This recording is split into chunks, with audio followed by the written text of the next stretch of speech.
আসসালামু আলাইকুম রহমতুল্লাহি ওবরাকাত। প্রিয় ভাই বোনেরা, নিঃসন্দেহে জাতি একটি ক্রান্তিকাল অতিক্রম করছে। এই দেশের ভাগ্যে এখনও কি আছে আমরা জানি না। আমরা চাই একটি সুন্দর সুখী সোনার বাংলাদেশ। আমাদের যে শহীদরা আছেন, আবু সাইদ থেকে শুরু করে, মুগ্ধ থেকে শুরু করে, যেই ছাত্র ক্লাস 10-এ পড়তো, যে শিশুটি জানতই না দেশে কি হচ্ছে, বারান্দায় ছিল, গুলি খেয়ে নিহত হয়েছে, ওই সকল পরিবার এখন কোন অবস্থায় আছে জানি না। ওই সকল পরিবারের কাছে যাওয়া দরকার, তাদের খোঁজখবর নেওয়া দরকার।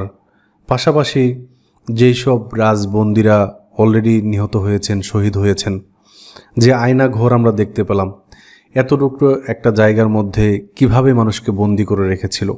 আমরা গণভবনের কাছে আমরা গণকবর দেখতে পেয়েছি, স্টুডেন্টদের বই দেখতে পেয়েছি, এবং আমরা এই মুহূর্তে দেখতে পাচ্ছি দেশের ভিতরে যে আইন শৃঙ্খলা পরিস্থিতি, এটা আরও কিছুদিন গেলে এরকম যদি চলতে থাকে তাহলে এটা পুরোপুরি ভেঙে পড়তে পারে। এই যে একটা ক্রান্তিকাল, এবং একটু পরে আমি একজন মানুষকে নিয়ে বসবো সাপোর্ট দেওয়ার জন্য বা কথা বলার জন্য।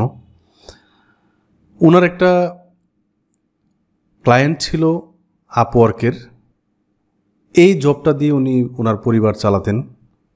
কিন্তু এই যে মানুষকে দমানোর জন্য, খুন করার জন্য, শহীদ করার জন্য যে ইন্টারনেটের ব্ল্যাক আউট করা হয়েছিল, ইচ্ছা করে ইন্টারনেট বন্ধ করা হয়েছিল, এর কারণে এরকম ওই ভাইয়ের মতো অনেক মানুষের চাকরি চলে গেছে।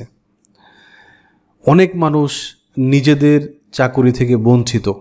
আমরা দেখেছি যে কোটা দিয়ে তো মানুষকে ঢোকানো হয়েছেই, পাশাপাশি বিসিএস থেকে শুরু করে সবগুলো সেক্টরেই মানুষ টাকা বা ঘুষ দিয়ে চাকরি পেয়েছে এতদিন। এই দীর্ঘ যে বৈষম্যের যে দিন ছিল, এটা আমরা আশা করি ইনশাল্লাহ কেটে যাবে, এই ঘোর অমানিসা কেটে যাবে।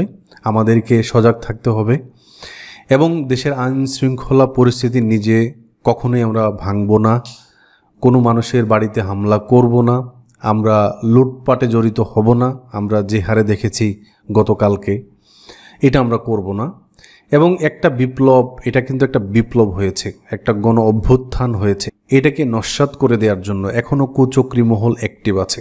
সো আমাদেরকে অবশ্যই পাহারাদার হিসেবে থাকতে হবে এই কয়টা দিন, এবং আমরা আমাদের নতুন জীবন ইনশাল্লাহ আবার শুরু করব। আমরা যে সেক্টরে আছি, আমরা স্টুডেন্ট যারা আছি, আবারও আমরা পড়াশোনায় ফিরে যাব। আমরা যারা ফ্রিল্যান্সিং করতাম, এতদিন বিভিন্ন জায়গায় আমরা ছুটাছুটি করেছি, একটু ইন্টারনেটের জন্য আমাদের ক্লায়েন্টের খোঁজখবর পাচ্ছিলাম না, আমরা আবারও আমাদের কাজে ফিরে যাব। যেসব ভাইয়েরা টিম নিয়ে কাজ করতেন, তাদের অনেকের টিম ভেঙে গিয়েছে, নতুন করে আবার শুরু করতে হবে। যারা বিভিন্ন জায়গায় পরীক্ষার জন্য পড়াশোনা করছিলেন, তাদেরকেও আবার শুরু করতে হবে। রাষ্ট্র আবারও এই দিকে মনোনিবেশ করবেন আশা করি। আল্লাহ রাব্বুল আলামিন আমাদের সবার জীবনে শান্তি ফিরিয়ে দিক, নতুন জীবন নতুন করে সাজানোর তৌফিক দান করুক। সকল হত্যার বিচার করা হোক, আবরার ফাহাদ থেকে শুরু করে, সাগর রনি থেকে শুরু করে, আমি কয়জনের নাম বলবো। যদি আমাদের বিপ্লবে আবারও কোনো আঘাত আসে, অবশ্যই ইনশাল্লাহ ছাত্র সমাজ, জনতা এটা রুখে দিবে। প্রিয় ভাই বোনেরা, চলুন আমরা নতুন একটি বাংলাদেশ সাজাই। শহীদেরা কখনো মরে না, শহীদেরা জেগে থাকবে আমাদের হৃদয়ে, আমাদের অন্তরে আজীবন। সবাইকে রক্তিম শুভেচ্ছা।